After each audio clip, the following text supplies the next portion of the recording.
Hello, we are working. I am so excited to bring you this pick a card reading. Now, my neighbors have decided to gurney their car, so I want to apologize for any background noise you might hear. Hopefully the microphone is good enough that you're not going to hear it, but if you can, I am so sorry, but I'm not going to let a little bit of background noise stop me from giving you this reading, because I'm so excited to tune in and see what gifts want to be activated within you. So if you haven't had a pick a card reading from me before, haven't had a reading from me before, you'll know that I tune into the messages and the energy behind the cards and I channel information. So sometimes the meanings that I get don't align with the meanings of the actual card, and that's just the way that I read. I use them as doorways into higher information to tap into divine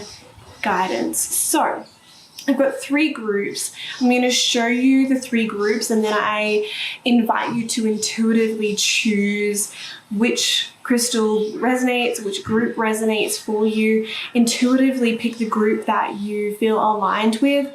And if you feel like you're aligned with more than one group, then I invite you to watch that part of the video as well and listen in, because there might be nuggets of information in those particular cards for you as well. So the first group we have is a beautiful rose quartz. It's probably not going to focus. Group number 2, we have the pyrite. There we go. And group number 3, we have a really beautiful moonstone crystal. Just a tumble. So those are the 3 groups. Now I'll be reading the first group, number 1, the rose quartz group, and I'm so excited. Oh, you can probably hear that in the back. I'm so sorry.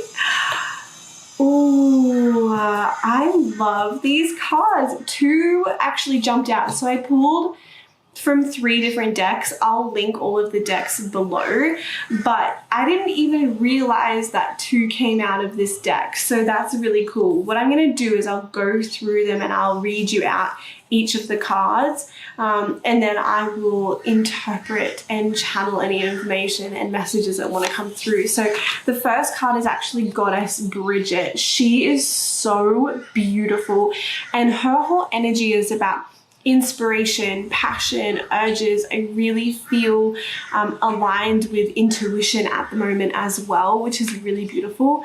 And of course, the card from the angel deck is Archangel Haniel, and she asks you to honor your feelings. She says, honor your feelings and emotions, which is really interesting. And then we have Archangel Azrael as well, and he is all about change and transition. He is also fiery and passionate, as you can see.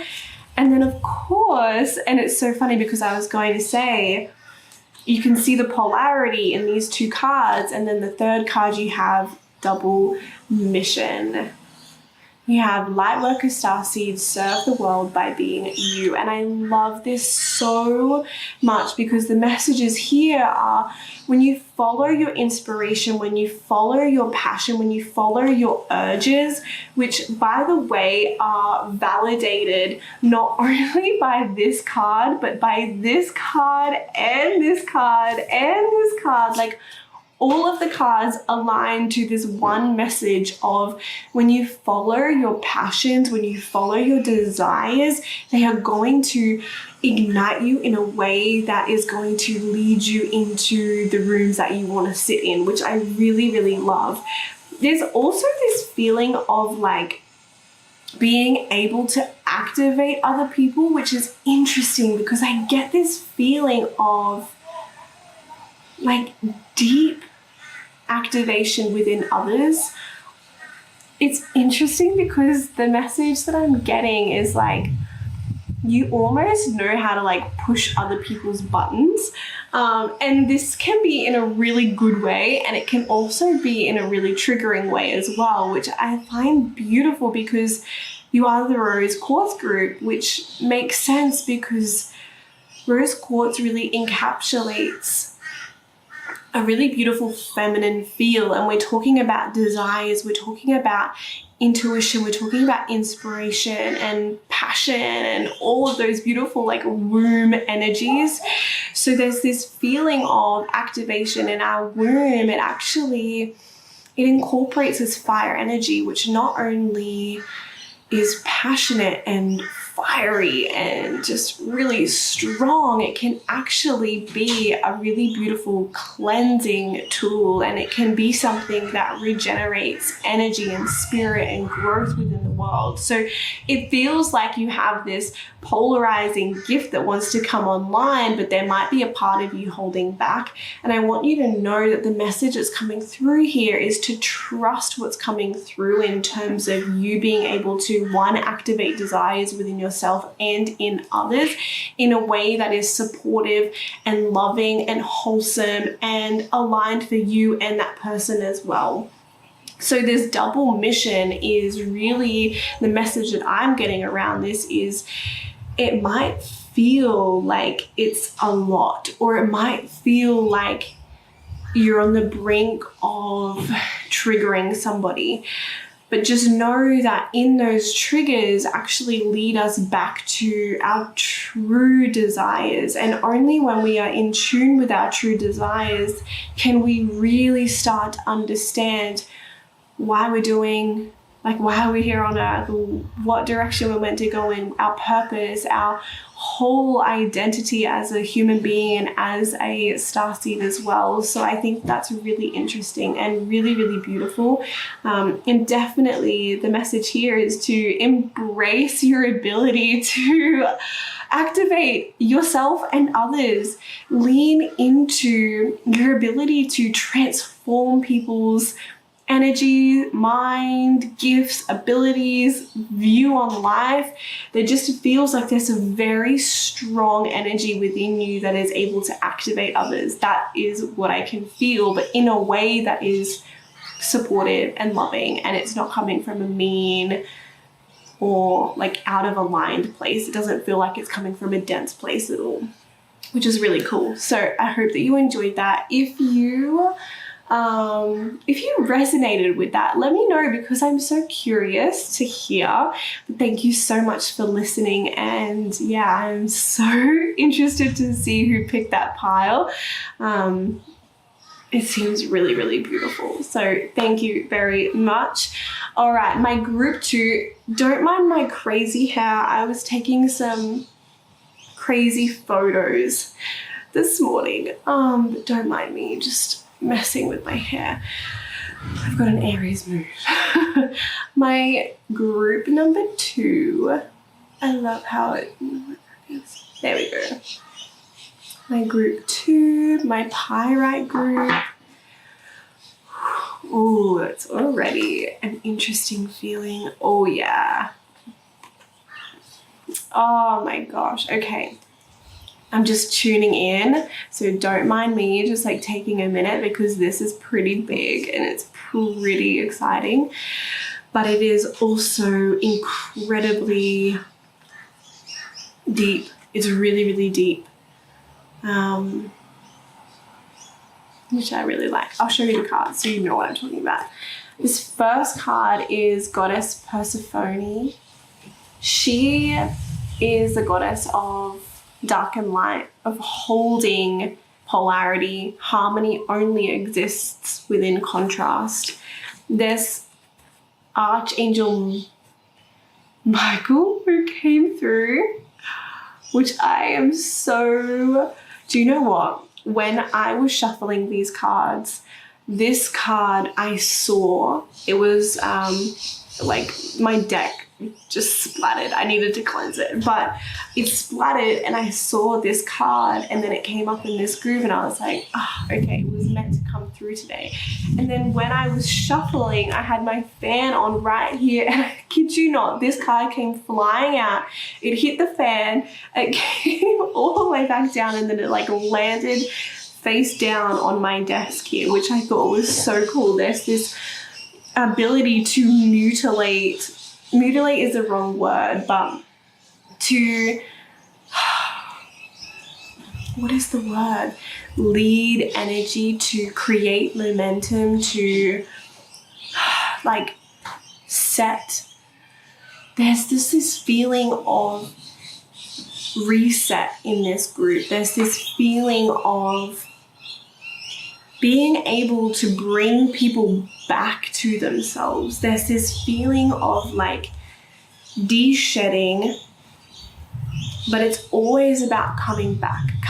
It's like people go on this journey, but really where they come back is to themselves. It's this remembrance, it's this de-shedding, it's this process, it's this cycle that we go in. And the third card that came out was actually soul memories and gifts. You've done this before, lost lands. So it almost feels like this gift that's being activated within you is this ability to guide and protect people as they go on this journey of stripping away all of the shadow and alchemizing it into light. That is what's coming through. And this is why I'm having such a hard time articulating it, because this is a really individual gift, obviously, but it's also really heavily based on how you interact with the people that you're actually guiding and leading. So I do feel a very strong leadership presence here. Archangel Michael, if you know him, he is strong, he is forceful, he does not take any BS. But he is also really, really, really just so aligned with helping people just protect their own energy, protect their rights, protecting, keeps on coming back. And then it feels like there's this ability within you to recognize the beauty of darkness, to recognize the beauty of shadow, to recognize how to alchemize it into gold. And this is not something that everybody can do. Not everybody can look at somebody's trauma, hard times, shadow, addictions and be like, well, this is how it's actually created you, or this is what it can lead into. Not everybody can alchemize that and hand it back to somebody and as a gift, right? That's really what I feel here. There's this magician energy, and I really feel heavily Scorpio energy, of course, with the dark and light Persephone, but it's a really beautiful, strong energy that is just like, I can deal with tough. I can deal with it and I can actually help people through it. It definitely feels like this guiding type of energy to help people come out of struggles and actually into the light. But really the main message here is about just piercing through almost the armor that people have up and just being able to witness somebody for all that they are.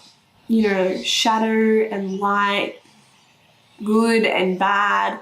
It's about being able to take everything that's on the plate and make this masterpiece and allow it to actually inspire others to live, a better life, which I really, really love. And in a way that is so protective and so safe.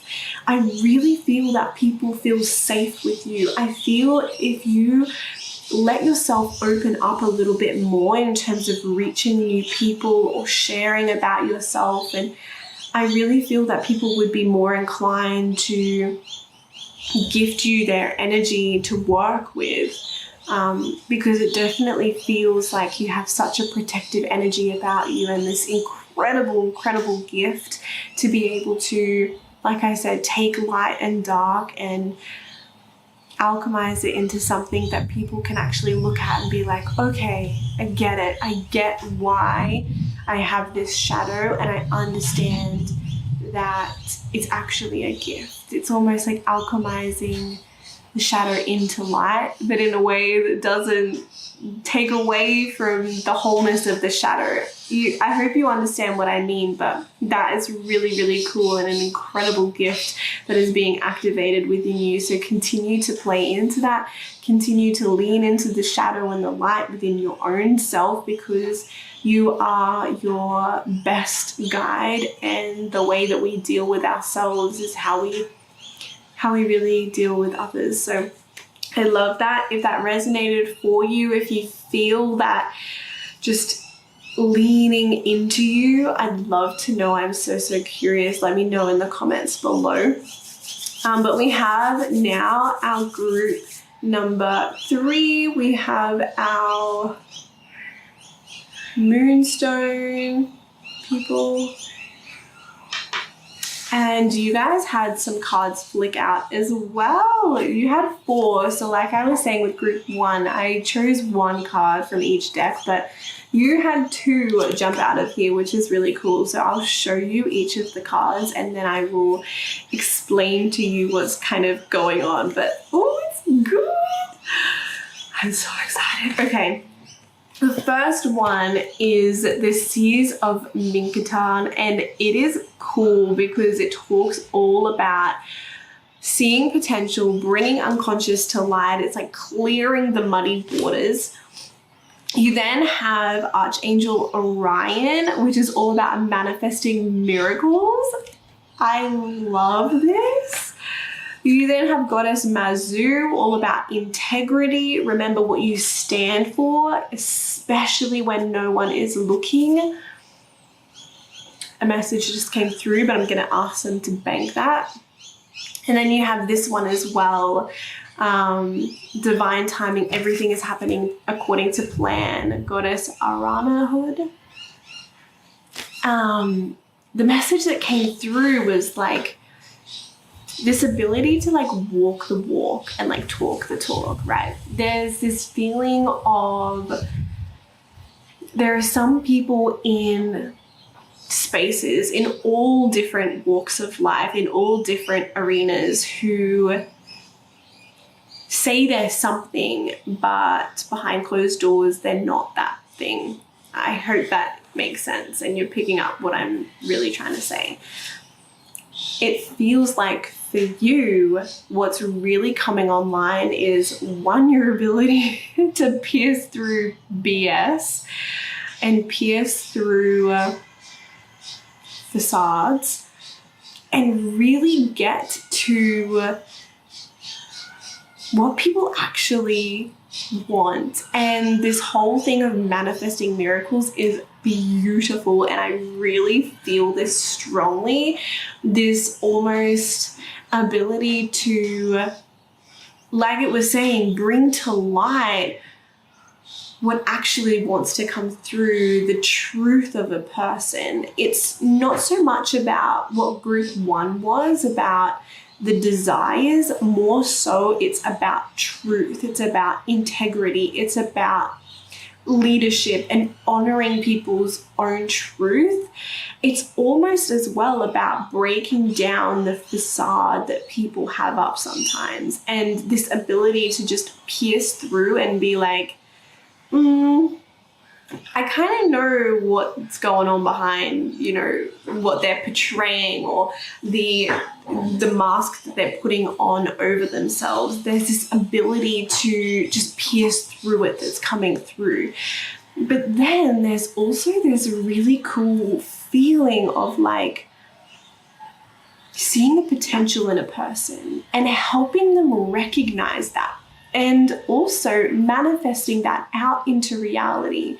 There's this feeling of guiding people through their truth, which is really interesting, but really heavily leaning into the manifesting side of things as well as the divine timing side of things. So it's cool because the way that I laid it out, I have like these 2 cards on the top, manifesting and divine timing, but then on the bottom it's like integrity and the truth, and that's the truth about manifesting, right? I really feel that your gift is being able to manifest things like this, but also about helping others understand what it is they actually want. We see so much in this space, people wanting to manifest like beautiful cars and houses and things, but it's out of integrity with what their soul is actually desiring. And so there's this gift that's coming online with you about helping people understand the truth of what they want, why they want it, and guiding them back to being able to manifest things that are actually in alignment with their truth and with their authenticity. There it is, authenticity. Thank you. I love it when they give me a word and let me just stop blabbering on and trying to explain like something that one word could sum up. Anyway,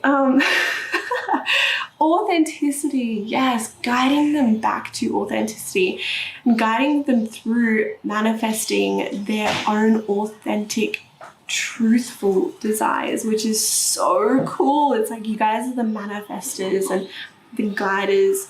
Oh, I love that so much. So group number 3, my beautiful manifestors, I love this. Let me know if that resonated for you, if you have some sort of, oh my gosh, you know what would be cool? If you tell me about your manifesting stories. I would love to hear. I absolutely love hearing about, the different things that people have manifested. It is so fun. And what it actually does is it provides inspiration for everybody else that sees it to be like, oh my gosh, if they can do that, imagine what I can do as well. So if you have manifested something into reality, let us know in the comments below. Let's hype this up a little bit and share our beautiful manifesting stories and provide inspiration for other people. But I hope that you enjoyed this. This was so much fun once again, and I can't wait to see your beautiful comments and your stories and what resonated. But I am sending so much love and thanks and gratitude for letting me read your cards and tap into your guides' messages about what is being activated within you, and I am just so excited to hear your side of how this resonated. All right, my loves, bye.